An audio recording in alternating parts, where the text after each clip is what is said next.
Shalom Bapak Ibu Saudara semua, puji nama Tuhan. Malam hari ini kita boleh dipertemukan dalam ibadah online. Percaya bahwa Yesus Kristus boleh mengasihi dan memberkati kita. Mari bersama-sama kita akan datang kepada Tuhan. Kita mau tinggikan, kita mau agungkan Dia. Karena Yesus Tuhan atas segala-galanya. Bapa kami yang di surga, terima kasih. Terima kasih untuk malam hari ini Tuhan. Engkau begitu mengasihi, Engkau begitu memberkati kami. Saat terindah Tuhan, kami boleh menaikkan rasa syukur kami, rasa cinta kami pada penguasa hidup kami, bahkan kepada penguasa alam semesta ini. Terima kasih Bapa atas pemeliharaan-Mu dalam hidup kami. Terima kasih Yesus. Kami mau bersyukur, kami mau meninggikan, kami mau memuliakan Engkau. Terima kasih Bapa, terima kasih. Di dalam nama Yesus Kristus Tuhan, kami sudah berdoa dan mengucap syukur. Haleluya. Amin.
tak tahan menunggumu.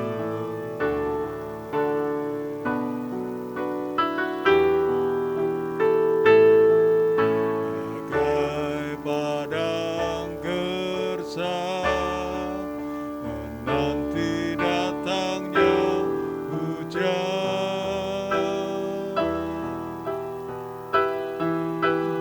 begitu pun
Selamat bertemu kembali dalam Biblecast kita hari ini.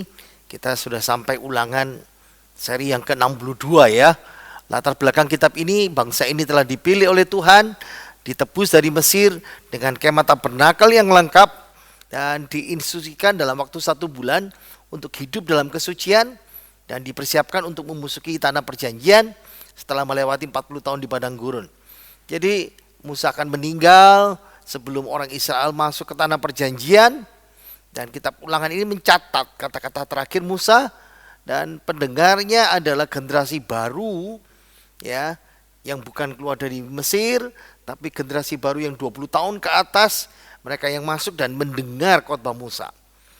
Nah, kata kunci kitab ulangan ini adalah renewal, pembaharuan perjanjian Musa yang disampaikan 40 tahun yang lalu di Gunung Sinai, supaya mereka boleh paham tentang hukum-hukum Allah ini. Ayat kuncinya adalah, dengarlah ya orang Israel, Tuhan itu Allah kita, Tuhan itu Esa, kasihilah Tuhan Allahmu dengan segenap hatimu dan dengan segenap jiwamu dan dengan segenap kekuatanmu. Ulangan adalah pembaharuan perjanjian Musa. Walk Through the Bible mengatakan ini adalah do it run on me, di mana hukum yang pertama berlari bersama-sama mengajar orang Israel dengan hukum yang kedua. Kita sudah sampai ulangan pasal yang ke-22 di khotbah Musa bagian yang kedua, sudah di bagian-bagian akhir tentang hukum sipil dan sosial.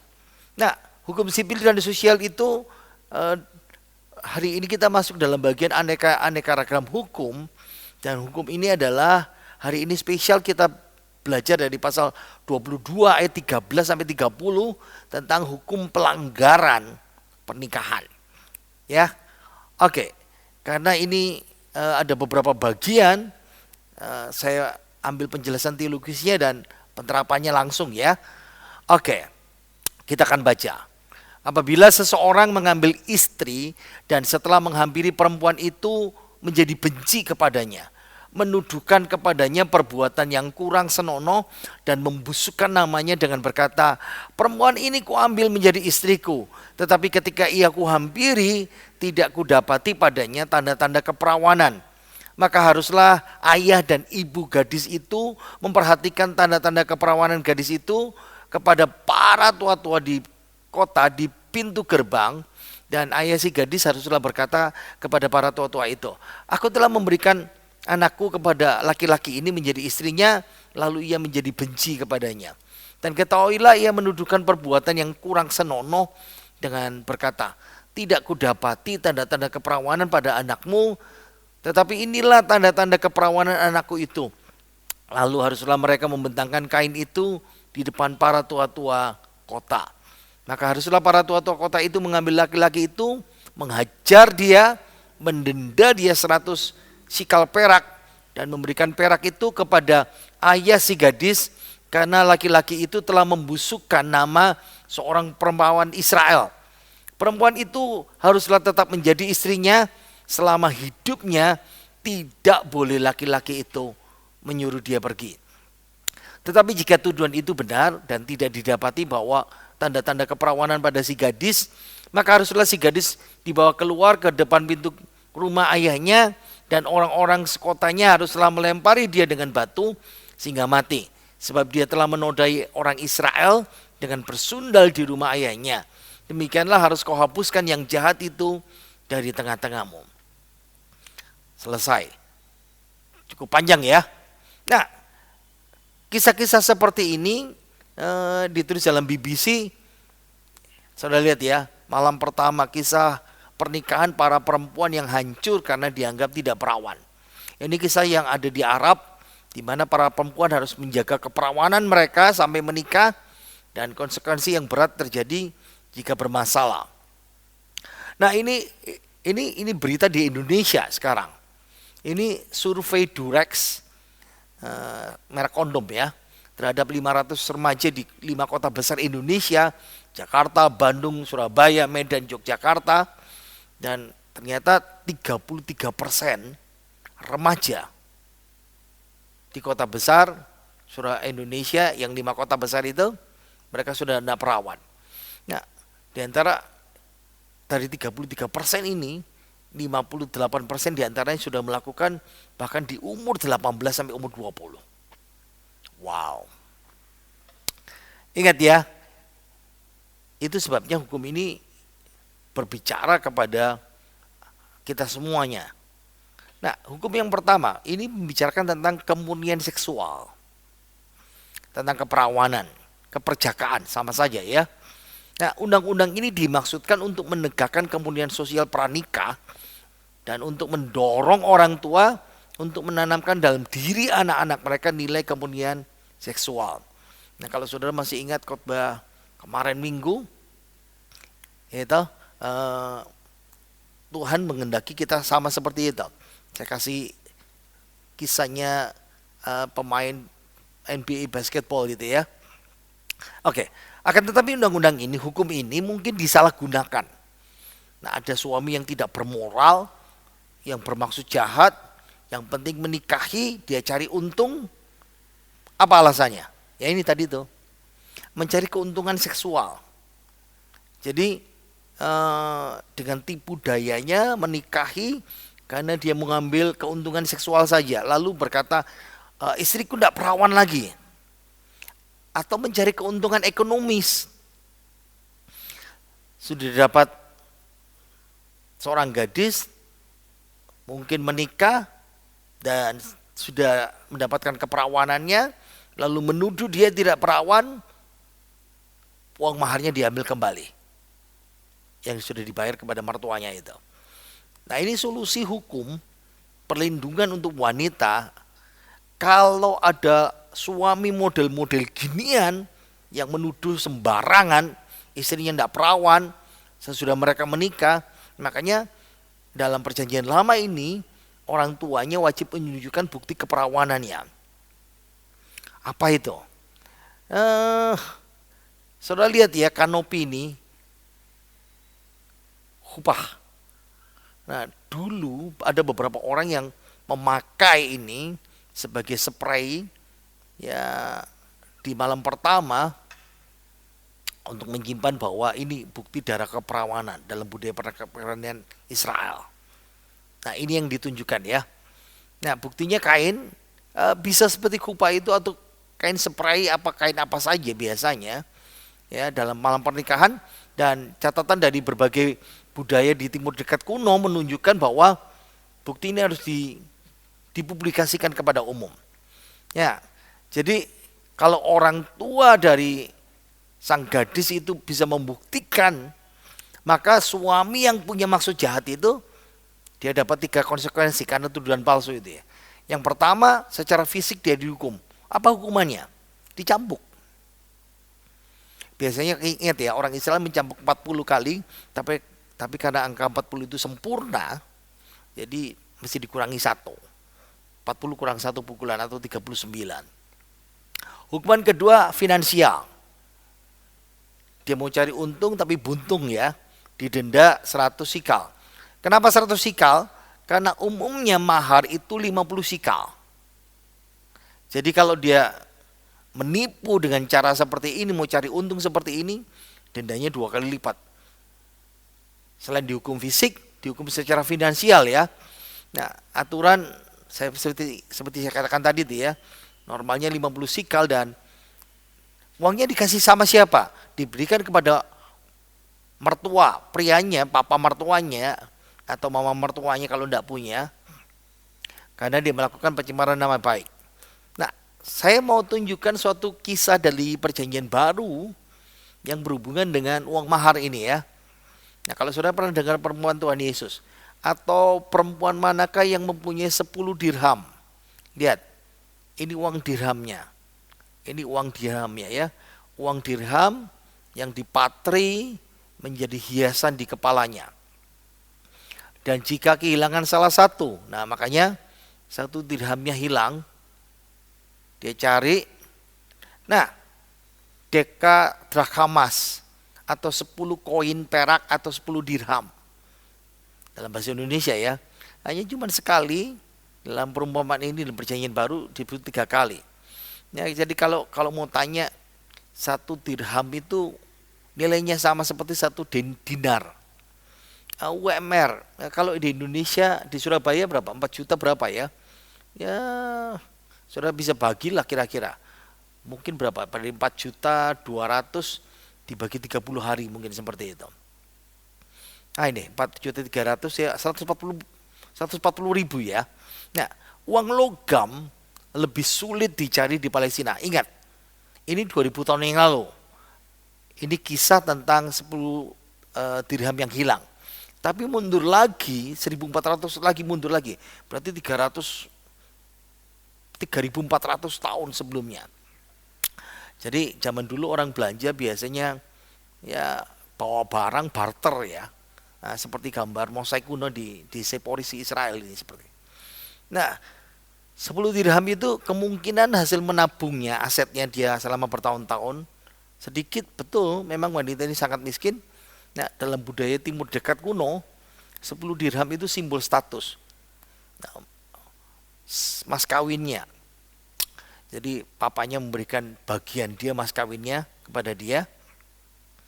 Ya, seperti saya katakan tadi ya, ini ketubah dalam bahasa Ibrani atau mahar. Mohar bahasa Ibrani juga ya. Peningset bahasa Jawanya. Nah, 10 dirham ini mungkin satu-satunya warisan yang dia bawa. Nah, tetap menjadi miliknya kalau pernikahannya bubar, cerai seperti itu. Nah, beda ya budaya masa kini, mas kawin dibawa dari ayam wanita itu sendiri dan laki-laki itu menamai sendiri. Oke, kita teruskan. Kita balik lagi, laki-laki yang bermaksud jahat melakukan pencemaran nama baik. Apa kriterianya? Karena dia merendahkan kemampuan orang tua, mertuanya.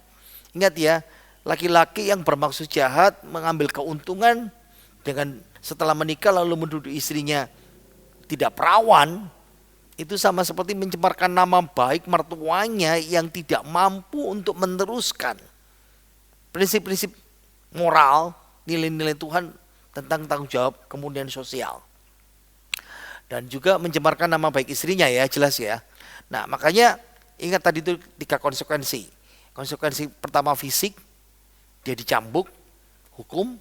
Yang kedua finansial, didenda 2 kali dari mahar. Yang ketiga, undang-undang ini mendukung bahwa istri ini tidak boleh diceraikan. Dan kalau istri ini sudah hamil, berarti anak-anak mereka yang sulung itu mendapatkan warisan. Ini hubungan dengan hukum sebelumnya ya. Hukum kalau ada keluarga yang poligami seperti itu.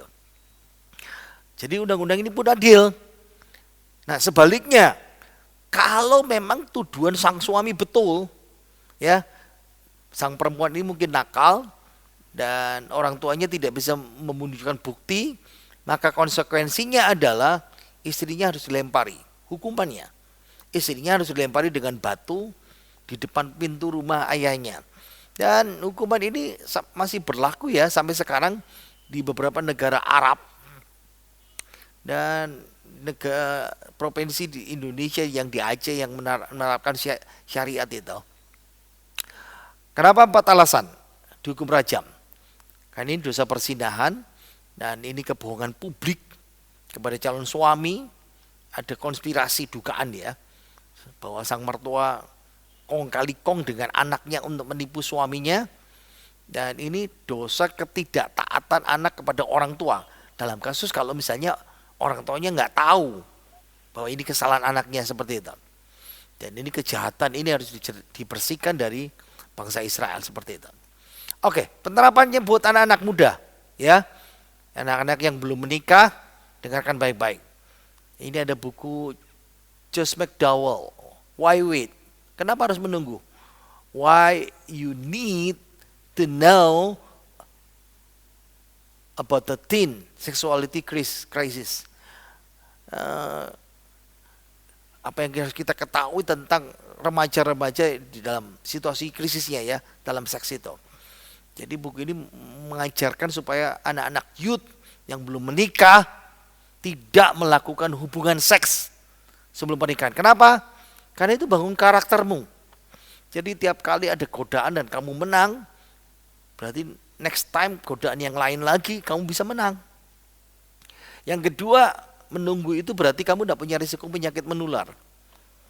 kamu tidak paham pasanganmu yang kamu melakukan dosa seks ini, dia punya penyakit atau tidak, dan itu merusak hidupmu dan mengurangi kemampuanmu untuk punya anak ya. Yang ketiga, ingat, menunggu sampai diberkati Tuhan, berarti kamu punya anak yang dilahirkan lengkap dengan papa mama yang diberkati seperti itu. Next, menunggu berarti engkau tidak bisa membanding-bandingkan. Oh, aku pernah melakukan sama si A, si B, si C, dan itu jadi masalah besar itu. Menunggu itu berarti seks bebas dari rasa bersalah. Ingat ya. Oke, hukum berikutnya. Apabila seorang kedapatan tidur dengan seorang perempuan yang bersuami, maka haruslah keduanya dibunuh mati. Laki-laki yang telah tidur dengan perempuan itu dan perempuan itu juga. Demikianlah harus kau hapuskan yang jahat itu dari antara orang Israel. Pendek ayatnya ya. Ini hukum pelanggaran pernikahan yang kita lihat ya, frasanya perempuan yang bersuami. Berarti secara harfiah ini istri dari pria lain.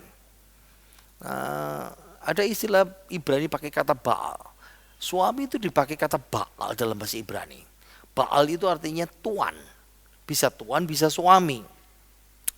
Jadi akar kata yang sama dengan Baal, dewa kesuburan laki-laki orang Kanaan. Jadi Baal, dewa Baal Kanaan itu bisa juga diterjemahkan suami. Makanya ingat ya, Sarah pun memanggil suaminya Baal, tuan.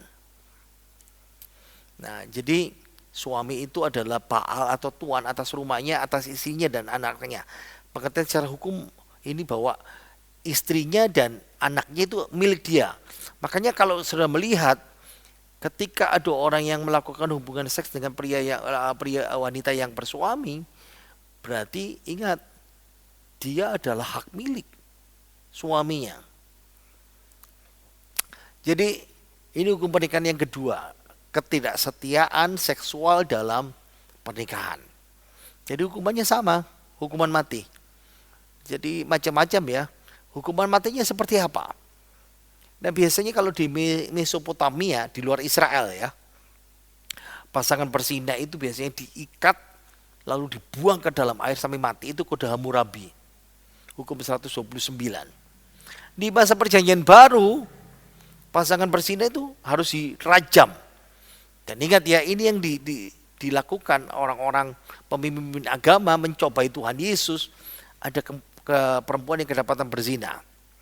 Beberapa tradisi rabbinik itu berarti para rabi guru agama Yahudi ngajarin hukumannya adalah dicekik,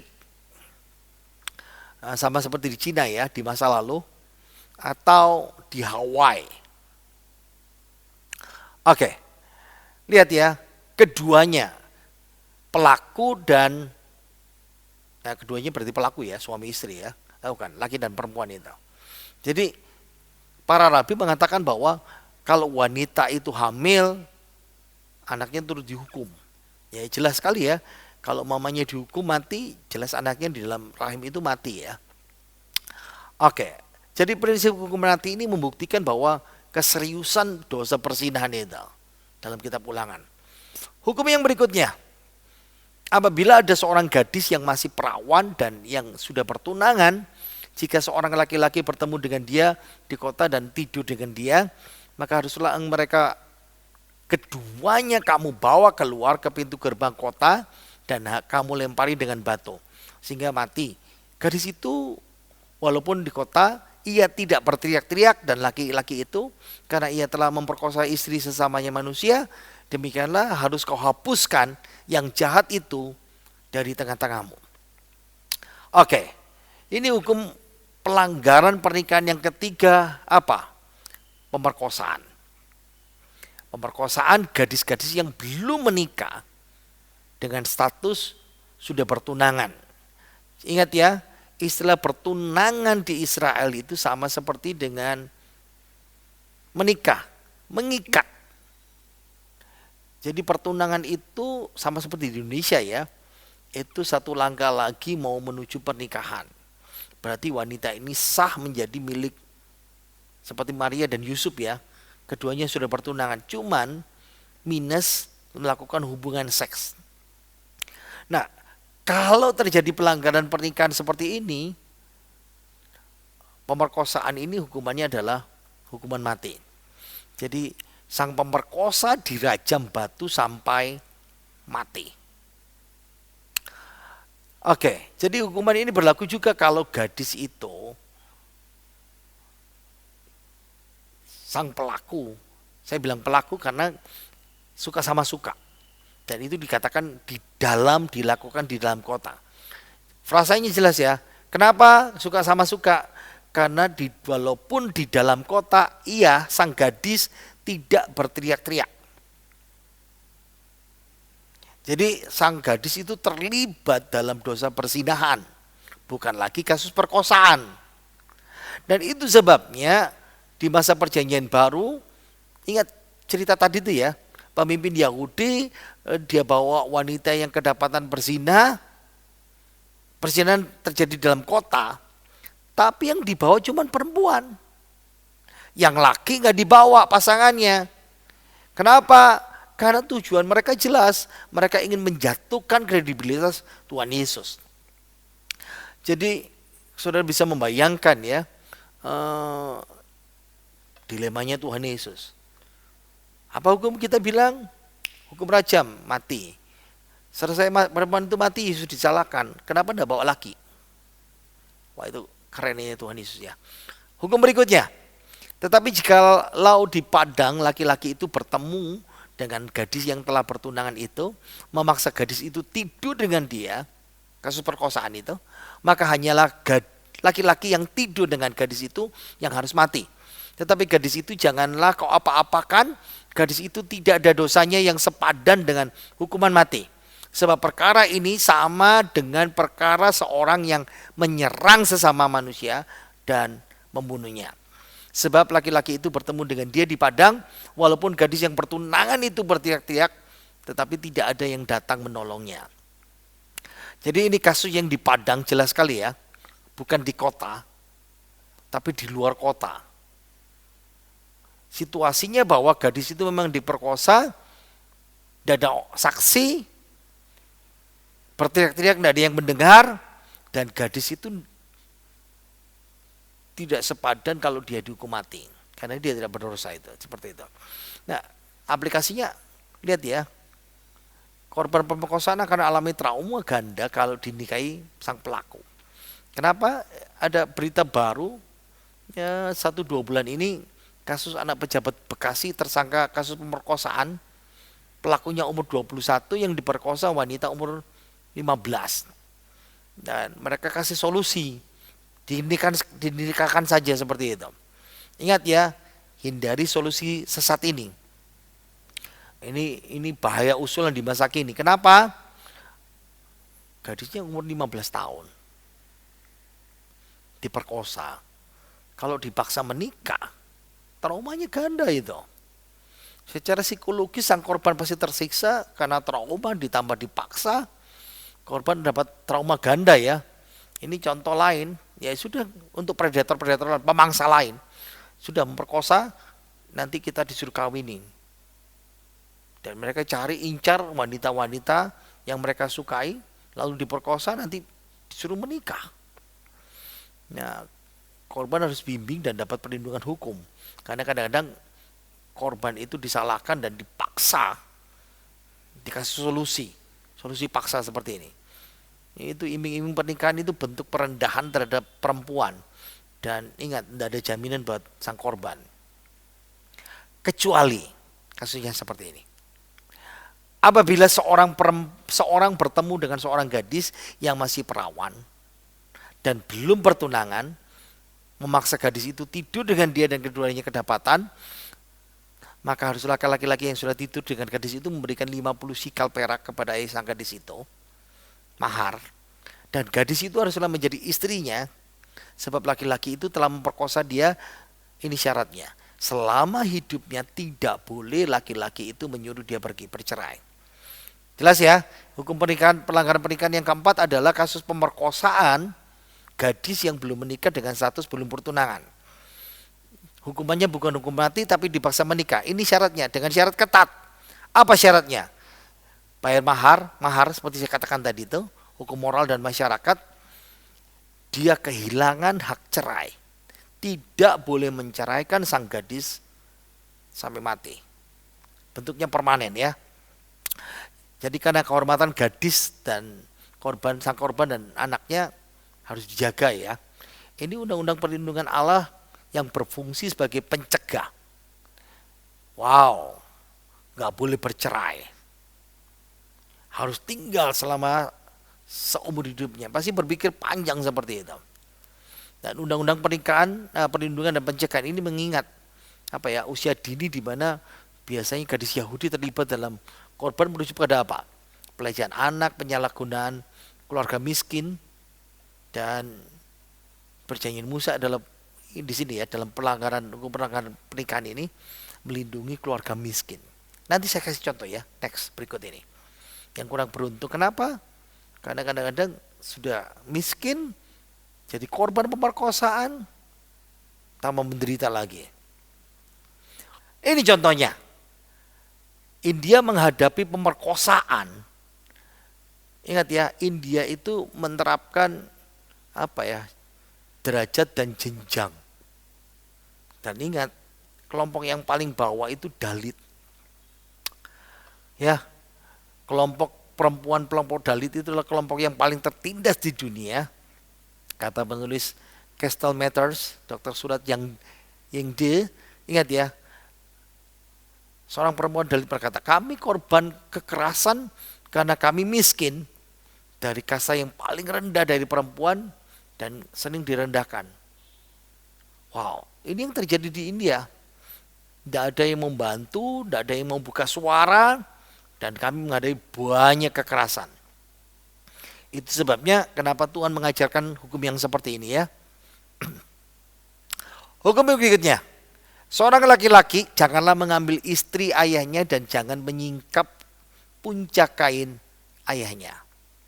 Hukum pelanggaran pernikahan yang kelima, kasus insest. Laki-laki janganlah mengambil istri ayahnya. Mau mama kandungnya atau mama tirinya, biasanya mama tiri ya. Karena papanya biasanya punya beberapa istri. Bahkan kalaupun papanya sudah meninggal atau wanita itu diceraikan, tidak boleh, Alkitab katakan seperti itu. Ingat ya, puncak kain ayahnya itu menunjukkan, ini ungkapan ya, bahasa tentang kegiatan perkawinan si ayah itu seperti itu. Jadi kalau ada anak yang menikahi ibu tirinya walaupun ayahnya sudah meninggal, itu dianggap incest, dilarang oleh firman Tuhan. Ingat beberapa minggu yang lalu Bible Class spesial kutukan orang tua, Ruben, anak dari Lea, tidur dengan Bilha, gundik papanya Yakub itu. Oke, penutup penerapan di masa kini ya. Zaman sekarang jujur aja yang kita dengar tadi itu semuanya seks yang tabu itu sudah lewat.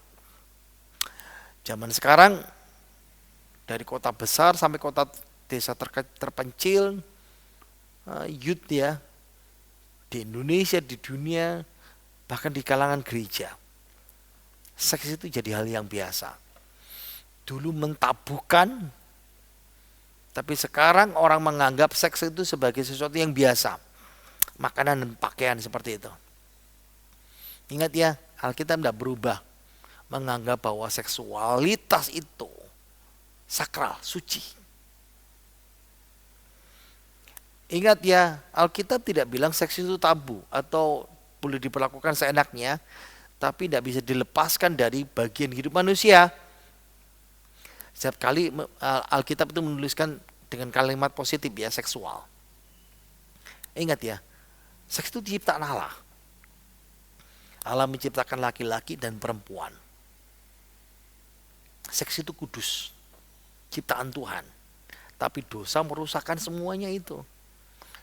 Seks itu boleh dinikmati pada waktu pernikahan.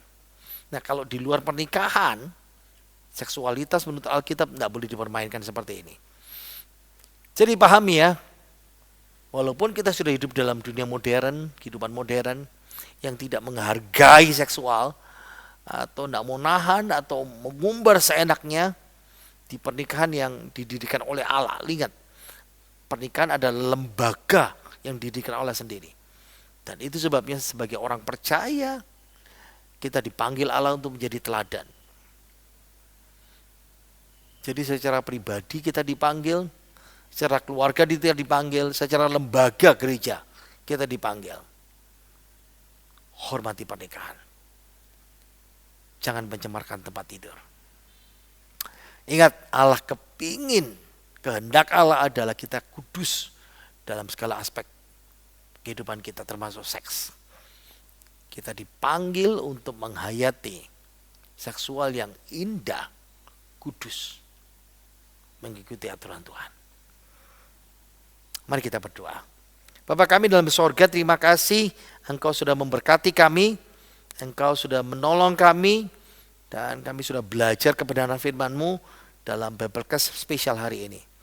Berkati jemaat-Mu, berkati anak-anak-Mu yang sudah belajar hari ini, dan kiranya berkat-Mu boleh tercurahkan dalam kehidupan kami semuanya.